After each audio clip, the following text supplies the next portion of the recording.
Hey everybody, Boats Don't Sink. This is Connor with a long overdue video. This is my that time I got reincarnated as a slime. Sample deck lists. I know it's been what two months now since the set's come out, but there haven't really been any big tournaments. So yeah, kind of hard to say like how important this is. Obviously, people have probably figured out their own builds for the set. Anyone who does use my videos to sort of, get their first ideas down for the set. And I like to have them out early for that. I just haven't had a whole lot of time to get these done. But I do have a couple decks I wanna talk about. They're pretty standard. First one here is the gate and comeback Shizu level 1 into just sort of empty comeback for card advantage. Sort of like heal focused, more defensive compression deck. So you can see everything here. And then the other deck I want to talk about is actually mostly the same core. So I'm actually going to show that deck list before I talk about any of the cards. So the other one is the Rimuru finisher, where you swap out the comebacks for returns, and you basically drop the red entirely, right? And you're playing into yellow for an actual finisher. So the biggest difference between the two is just whether you're playing defensively or playing to end the game. I lean toward the defensive one, with the comebacks being a little better overall. I think it's a little more consistent. But I think they're both great decks, and I think you can really just play either one, especially depending on your meta. Some metas might not be as friendly toward the heal strategy, or some metas, might be weaker to having the return triggers, especially if you're playing in like a heavy Fujimi Standby Goblin Slayer sort of meta, where characters are a lot bigger. You might want the return triggers, right? So just walking through the cards in this deck, you can see at level 0 we have a really big focus on just consistency. Some of our consistency leaning toward the early game more, and some of it just sort of throughout the game. You can see especially with the after the battle Rimuru, the sort of Ricky clone. You're using this to search for our level 1 combo almost exclusively in these builds. Either that, or we're, say, turn 2 if we're still... Say we cancel turn 1 or whatever, we go first, swing once, cancel, and we're able to play our Ricky down. We can play the Ricky, search for all to oneself Chloe, play the Chloe, search for a mask, and then next turn we'll use the mask to get our level 1 combo. So you can do things like that. But both that and the Chloe grabbing the masks are leaning a lot heavier toward just getting our level 1 combo and getting set up to resolve those. And then the rest of it, Head of the Monsters Rimuru is a fine turn 1 play alongside our runner if we don't draw the runner. It's just when it goes to waiting room from stage, discard 1, check top 4, choose a level 1 or higher card from among them to put into your hand. So you can't grab more playable zeros, but you can grab your early plays, your masks, your level 1 combo, anything like that. And then the Brainstorm is just going to help us throughout the game, sculpt our hand, mill through our deck. And then the Rimuru Tempest from the trial deck, sort of the same thing. It gives us a little bit of dig early game, and it lets us, if we draw too many climaxes, we can select into the card we want. But it's also just throughout the game, gives us that consistency of discard outs. It's a double discard out, basically. And it's going to let us hand filter through our deck, especially once we're more compressed on our later deck states. It's very likely that we can just use the Rimuru over and over again to grab whatever we want. And since it's a level 0, we can always get it off of our level 1 combo. Moving into level 1, we have a pretty heavy memory focus. With the level 1 combo goes to memory as a core part of the strategy. The mask goes to memory after it searches our character. So you can play the mask, search the Shizu, mask goes to memory, Shizu gets reversed, goes to memory.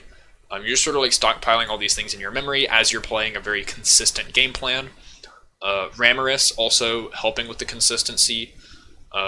It only grabs cost 0 or lower, so it doesn't really help us as much later in the game, but it is a 1 stock plus. It's giving us an attacker for only 1 stock, and it can help us if we need to, say, Right, we do double level 1 combo, and we have a third copy, and then next turn we can play the Ramorous, pay 1, get the fourth copy, or like one that missed its top check or whatever. Or often what I'll do if I play 3 Shizu the first turn, if the first 2 go to memory, I'll intentionally decline memory on the third one, so it'll go to waiting room, and then I can play the fourth one in a Ramorous to get the one that I declined memory back, and do double combo the next turn. So she allows you to sort of loop like that. And anything she summons out is going to go to memory if it survives the turn. So that's just a little more minor compression. So the deck's able to play this defensive game really well, just because everything... you build enough memory. You're playing basically like a 44 to 46 card deck every game. Some games you can get to as much as like 7 or 8 cards in memory if everything goes really well. At that point you're playing with like a 42 card deck, right? And that's a huge difference, honestly. That's one fewer card for every climax you're playing with. That makes a very large difference in the long run with how many times you're able to cancel and stuff. So yeah, this is basically our entire level 1 game. We've also got the 1-0 that's markers from waiting room to charge stock. So it's just helping us build resources to keep playing these 1-cost cards. We do have a lot of 1-cost cards in the deck. So that helps us build resources for that, and it does have the ability to heal for us if we get to a point where we just need more heals. Moving on to level 2, we're a very early play heavy deck. The 3-color list was playing 7 early plays in it, with 4 of the Shizu and 3 Shion. And the other one's playing 5, just -1 copy of each. This is basically, especially in the red deck with the comebacks, this is your game plan for the rest of the game. This is all you're doing. You're healing with these early plays. So you never care if your opponent hits you to level 3 in this deck. You never have the issue of, man, I could have killed my opponent if I was level 3, but instead I got hit from 2 to dead, right? You never have that issue in this deck because your entire game plan is now open to you at level 2. And it's just healing. We play more of the Shizus. I think the Shizus are maybe a little bit worse because they cost 2 stock. But they do have Encore. And their early play condition is always live. If you're playing this deck, you should be able to get 2 Shizus in memory. If you're not getting 2 Shizus in memory, you might need to rethink maybe what your search targets are. Maybe you should prioritize getting the 3rd copy of Shizu a little more. Maybe you should prioritize using Ramorous a little more, because Ramorous will force a Shizu into memory if it lives. Especially against decks like, say, Fate, where they're playing cost 0 clock bombs that are going to mess up your Shizus a lot. You can use Ramorous pretty heavily in that matchup to guarantee your condition for this early play. Because this early play will carry you through most of the game. Even if it's getting reversed, you can Encore it. And then hopefully win on offense, right? These both heal. Shion is 2 or less climax condition, attacks for 11-5, heals to stock, so she's 1 stock total. The Rimuru anti-change backup, I think a lot of lists, a lot of Japanese lists, don't play this. Their meta is obviously different from ours. I think in English we do want to be playing the anti-change backup, at least to present the threat of it. We have enough selection in the deck that we can very easily tutor for it. And I think enough decks in English right now focus on getting an early play out or have impactful enough early plays that they don't want to risk the blowout that the anti-change counter could provide, right? And especially if you're playing a lot of early plays yourself, they can't really side attack your early plays, right? So you're either denying damage, or you're threatening with anti-change counter. And I think either of those sort of put your opponent in a weird spot. So I think just the option of having it, right, is really important. And even if they play around the anti-change part of it, having it as a backup to save your early plays from, say you're playing against, Fujimi or Overlord Nazarick or Goblin Slayer, right? They're playing Standby Goblin Slayer, and they have 2/2s. And these 2/2s are attacking into your early plays. Having a backup to just win those fights can make a load of difference throughout the course of the game. Especially when your brainstorm salvages, so you can get them back if you need to. And then we have the 2K assist as well. It's a discard out throughout, as soon as it hits the board for the rest of the game, you have a discard out every turn to rest it, draw 1, discard 1. So you have some extra churn power and making sure your hand stays good. And then it's also a 2,000 assist to all of your level 3s, which with how many we're playing in this deck, that's most of your board usually. It makes Shizu sit at 12-5 with Encore, and Xion sits at 11-5. Those are both very respectable numbers, especially at level 2. And then Xion's attacking for 13-5 at that point. So overall, it's a really strong level 2 game plan that a lot of decks are going to sort of struggle to effectively contest. Some decks will be able to deal with it, especially with like level 3 killers and stuff. But you just have so many early plays, you're going to keep healing, and it's not really going to matter in the long run. The big difference between the two decks, other than the yellow one already, is going to be playing a little lighter on the early plays, and maybe playing a couple more level 1s in there in the middle, in the midst of it. At level 3, we hit our big split. The red deck never really cares if it hits level 3. It's mainly just using the comeback triggers to loop counters and loop healers, and keep recurring those over and over again. And the two red level 3s it plays, the Millims, one of them is on play, reveal top to deal a damage. It gains power whenever something attacks, and it's a clock kick.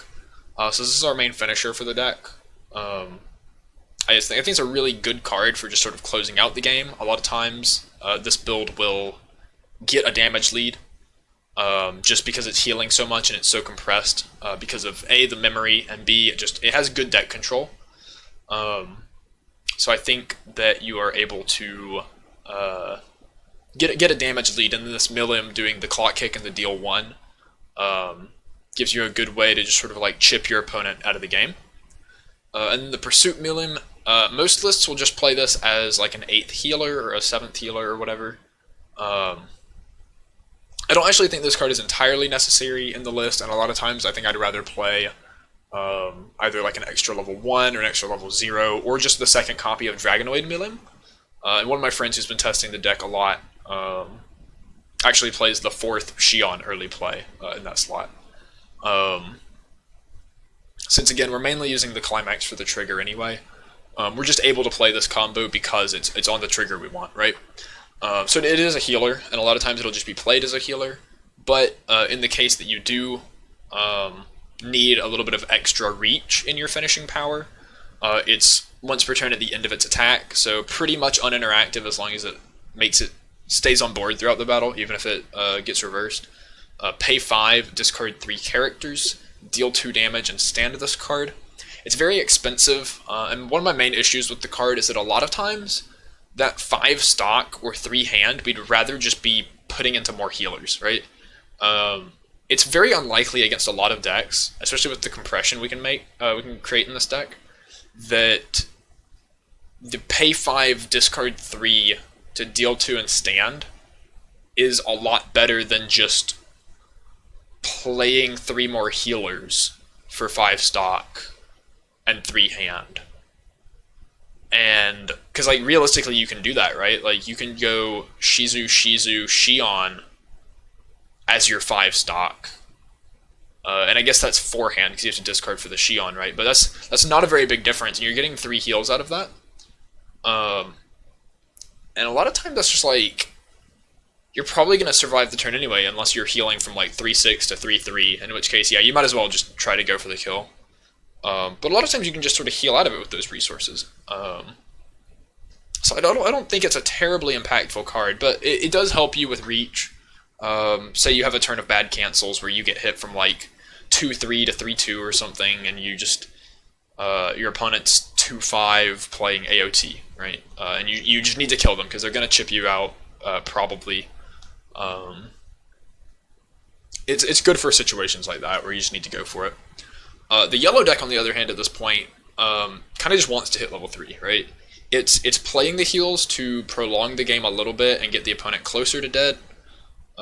Ideally, it wants to like hit the opponent to 3, opponent heals down to 3-0, and hits you to 3, and then you go, okay, cool, Rimuru, check top 3, pay 1, rest a backstage, Rimuru, check top 3, pay 1, rest my other backstage, Rimuru, check top 3, slam the climax, kill them, right? Because 2s and 3s, 3s the climax for your soul damage, and then 2s for the burns. If 2 3s stick, any other attack kills them, and you can side for 1 in the last lane if they have like a level 2 or whatever. Or or if you play like a Gazel and you look at the top and you see your triggers, or you can just, if 2 of the 2s stick, that's 4, and any of the 3s kill at that point, or like a 2 and a refresh point. So it's really nice damage numbers. It's a little, I think, probably a little more likely to kill from, obviously more likely to kill from 3-6 than 3-7, but, or deal 6 than deal 7, 3-1 versus 3-0. But it does have fairly good numbers for 3-0. And being a cantrip and so resource efficient, it allows you to still play these heals and play the Gazel, and just do the pay 1, rest 1 to get your extra copies of the level 3 out. It's like 6 stock or something stupid to triple combo, right? You go down to 4, 3, 2. I guess not. It's what? 7 stock? I don't know. Something. It's more stock than if you played the. It might be 6. Yeah, it's 6 if you play the 2-1, and then it's 8 if you don't. For triple. And like triple combo on 8 stock is very reasonable. The deck can definitely do it. And you can double combo for like nothing, like literal nothing. You need like 5 stock to double combo or something, which is still pretty good. That still kills people. You can also play Predator Rimuru. I don't have it in the list. It is another healer. It's the trial deck card. It's a little less good if you're not playing the 2-1. People are probably asking, why aren't you playing the 2-1 in this list for the fusion, pseudo fusion effect? It takes up slots that I don't think are good enough. I don't think the extra, like, small amount of resources you save off of having the pseudo fusion effect are actually worth it. And obviously the Predator, if you're playing Predator, there's a little more of an argument, because you get those 2 free markers, which makes it come in as a 12k healer instead of a 10k healer. Kind of good anyway, because it's a 1-stock healer that doesn't eat a hand, like Shion does. So you can go Successor, Predator, get the heal for 1 stock. That was 4 stock to get 3 dudes, 1 of which healed. But yeah, the numbers are really good for killing. It's pretty resource efficient, especially since you only have to pay 1 to play the 2nd and 3rd copies. But this is a deck that just wants to kill, right? The yellow deck. The only reason you're playing as many healers as you are is because they're basically free, and they can give you the extra like turn, maybe 2 turns, to hit your opponent to a point where Rimuru will kill them. Some other options that you can play, these can go in either of the decks. Obviously we're already playing the Shuna Brainstorm. She synergizes really well with these 2 cards. These, basically, one of the things we found in testing was that the deck is actually kind of sad going second. It really wants to go first and play its runner or its oversize or whatever, and get that plus, and then turn 2, when it can tri-field, play like Ricky into something else.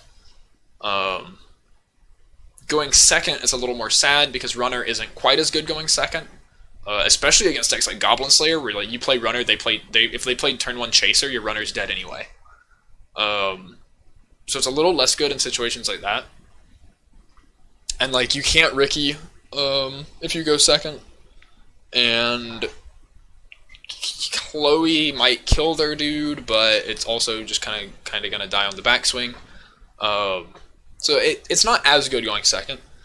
These make it a lot better going second. I don't really know for sure what you cut. I think that probably comes down to like a preference sort of thing on what you find that you're using the most. You probably cut like 1 Ricky. You probably cut some number of runners, but I don't think you cut all of them. What this setup here lets you do, it's so Power to Protect Comrades Rimuru is a clean cut. So whenever it reverses its battle opponent, you choose one of your other characters, rest it, move it to your backstage. So this lets you be very aggressive. And then it also has the extra text. It loses 500 power for this text, but it's fine given the other cards we have.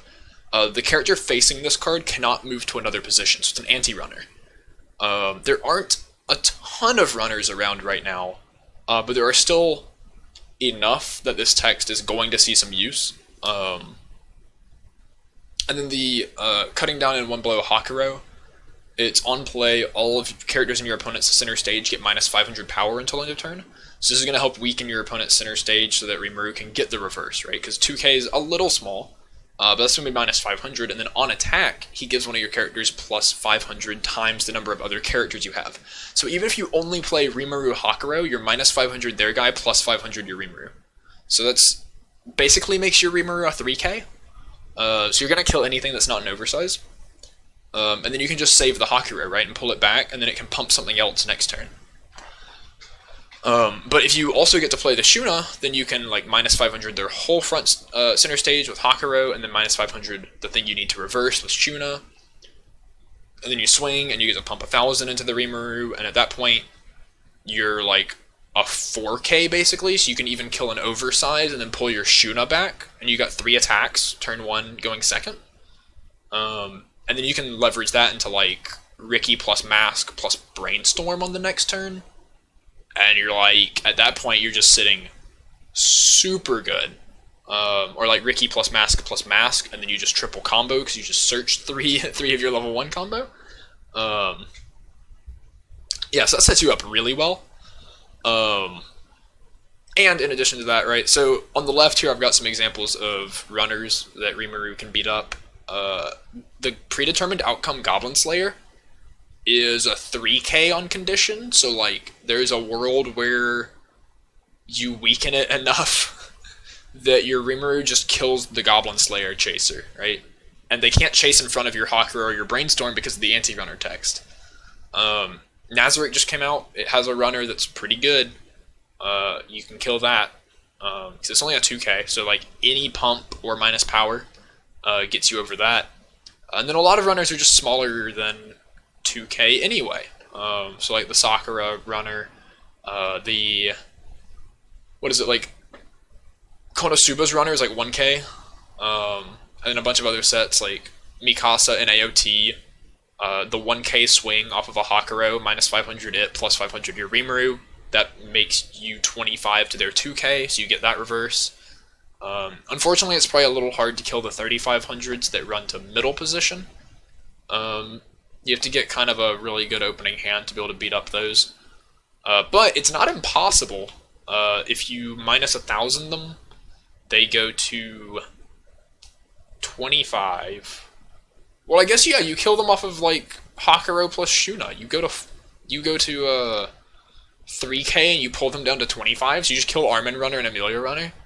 Busted. Like, this gives you a really good early game. Also, the right side, before I forget about that, it's things that the minus power kind of just also answers, not necessarily tied to the clean cut, but like Hibiki, Kantai is not a super relevant deck right now, neither is Persona, but against Kantai, anti-heal kind of messes with your game plan a lot, so if they play a Hibiki, you just minus 500 it, and it's dead, and they don't get to send it to memory, and they'll have to find a way to do that later. Asuna, if you draw 2 of these, like on like the off chance they play that turn 1, you just play 2 of these and kill it. They don't get the stock. Or if you went like turn 1, play a thing, they went turn 1, Asuna clean cut Lifa and swing into you, and then you get to clean cut against their clean cut and kill their Asuna. That's pretty good. It's kind of a like really specific line, but it could happen. Sword Art really likes those kind of plays. The other 3, the protagonist, the Mai, and the Snow Bunny, if you draw any one of your things, you get to kill it. Memory Snow sometimes plays runners, though not a ton. But you get to kill whatever else they play. Like you can like kill their Snow Bunny and then pump over their Rize or whatever. The like Memory Snow Ram and Rem. And just get really good value off of that. So yeah, that's a matchup. Like any of these matchups, you get really good value out of the Rimuru. Problem is just that you have to cut things that are a little more uninteractive, I guess, like the runner. You might have to cut a little bit into your consistency tools to fit these. But I do think it's a really cool engine. And if you're in a meta where you think the minus power could really help, Japan plays a lot of the Hakuro, even if they're not playing the clean cut. They'll play like 1 to 2 Hakuro because there's a lot of 500 power utility cards in Japanese right now that are really good to answer. We don't have a lot of those in English, especially the ones that they're answering. but I think there's still enough that it might be you might be able to warrant playing it. So yeah, this is really cool. Just something I wanted to cover. So again, here's the first list. The only cards I didn't really talk about, obviously the runner. It's a runner. The one of Milim 0 is the stock swap, and it's a level 0 bomb. It's another decent turn 1 play because it's a bomb, so your opponent's kind of not incentivized to attack into it, unless they have an effect that goes off on it, or a +1 level character. And the stock swap is just, sometimes it wins you the game. The stock charger 1-0 I talked about a little bit. The 3-2 Gazzle, it returns one of your opponent's characters to hand, you get to rearrange top 3. That was in my top 10 list. Very good card, just kind of helps you answer a threat or get precision, get information for a more precision kill. If you do get hit to level 3 and need to just end the game. Basically, same text in this deck, not really anything different I didn't talk about. Yeah, these are the 2 builds that I think are pretty much what you should be playing from this set. If you can't get the Shizus, I unfortunately don't really know what you're supposed to do with this set, because the early play is also the next best card, so you kind of just lose a lot of your reason to play the set, I feel like. As far as traditional style decks go, I think switching to any of the other level 1 combos just makes the deck significantly worse. So if you're gonna play something that's not one of these sort of general decks from the set, these are kind of the 2 directions I would go, I think. I don't have the determination necessary to bang my head against a wall long enough to figure out how to build either of these. Encore Decks definitely has lists for both of them. I don't know how good they are, it's not something I've tested, but I do think the Orc deck, the 1-0 has a Soul Trigger, and it gets enormous on a full board.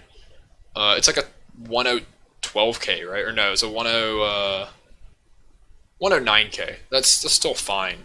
1-0 9k is really big, actually. And it has a Soul Trigger, so you're trending a little bit higher damage. And the level 3 is just on play deal 1 or on play deal 2 for free. And he can encore himself kinda, and he has a decent climax combo at level 3 where you with the shot you get to bounce one of your opponent's characters to hand and then stock a character from your waiting room. So you can kind of use that to pay for looping them, which is kind of weird, but maybe there's a deck there. I'm sure there's a deck there somewhere. I don't know how you build it exactly. But there's some cool support around the orcs. The other deck is the 8 standby Ifrit, where you try to double Ifrit at level 1, send yourself to level 3, and deal 24 damage to your opponent. Again, I don't know exactly how good it is. The goal is that if you you're dealing all this damage into your opponent's first deck, which is their least compressed deck state. So obviously you're not going to stick all 24, but you could very possibly stick 15 or not 15, what, 12 or 16 of it. I think 12 is fairly reasonable, and if your opponent's at 0.5 and you deal 12 damage to them, they go to 2-0. Well, that's still not great, but if they're at 1-2 or whatever, they go to 2-4, and maybe they're just not ready to play the rest of the game, and you can finish them from there. It's kind of weird. Ifrit's a dumb card. I don't know why. Whoever designed Ifrit needs to be fired, but yeah, the whole goal behind it is that you go from 1-2 to 3-0 and deal a bunch of damage to them, and then your opponent goes to level 2 or 3 with 2 or 3 stock because they haven't really had time to play the game, and maybe they haven't even level 1 comboed, so their hand is just 0s and 1s that they were setting up for level 1 with, and they can't really play, and then you just start playing well, your Ifrits probably live at that point, and you're just direct attacking and playing maybe a healer or 2. So yeah, maybe you look in one of those directions if you want to play something else. If anyone figures anything out with those decks, let me know. Like I said, I know there's lists on Encore decks, but Not really something I've tried to mess around with a whole lot. But thank you guys for watching. I know the two lists I showed and talked about were kind of, the standard lists for the set. I think everybody's sort of seen what they can do. They're still tearing up tournaments in Japan. I think it's going to be a popular deck if we get a spring season. I'm sure it's a popular deck for the shop league right now. So yeah, thank you for watching. Check me out on Twitter. Check out the global community on Facebook. Join the Discords if you're not already in there. There's a bunch of people, discussion every day. People play games on their Discord and Tabletop Simulator. Check us out on TCG Player. I know we have some Slime singles left. I don't actually know how many. Slime sold pretty well over time. It's been 2 months, obviously. But it's really good deck. I would definitely recommend if you're looking for like a high tier option to play in the tournament season. It's a really good one, especially if you like the show and if you like more defensive decks. So, yeah, thank you guys for watching, and I'll see y'all next time.